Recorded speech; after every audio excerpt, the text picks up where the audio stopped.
انت ما قلت لي جوعان؟ هلا انت عبيلي كروشك وخبي بجيبتك منيح، ثيابك فيها جيبة؟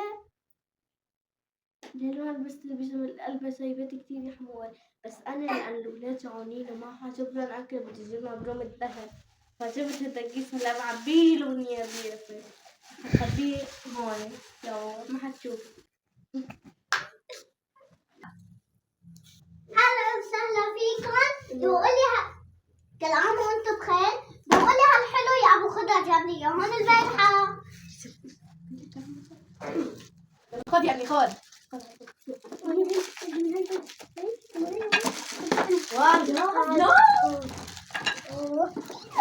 شو هالجيران الكلبانين أريدة ما خلوا شي. صحتين عقلبي زرت عقلبي. مغنية لا ما نجيب ولا تشوف خلاص.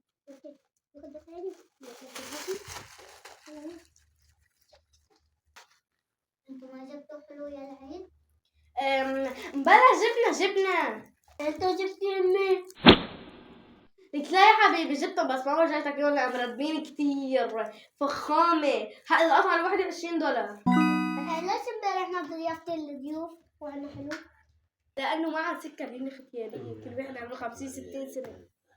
سن صبايا وشباب. بدك فنجان قهوة يا جارتنا؟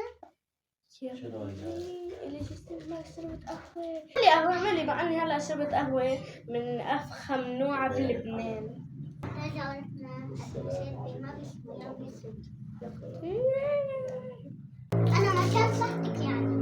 لا يا حبيبتي مين حيتوجع انا ولا انت؟ اعملي لي قهوة بدي اشوف اذا تعبعيتك من هول الخاص وما طيبة حتى بعتلك من عندي من افخم نوع بلبنان. نحن عنا قهوة. قلت لا يا حبيبي انا مخبيتها مشرب بالضيوف افخم نوع ومخبيها برا. جابوا ابي امبارح بالبسطن يا اختي لك لا. وقال لي كلها كيس حقه ب50,000. لا هذا الكيس قال لي $500. 50,000 ما افخم نوع بلبنان $500. نفسي احي. ليه بتجيبي معك؟ جيبي معك اجازتك.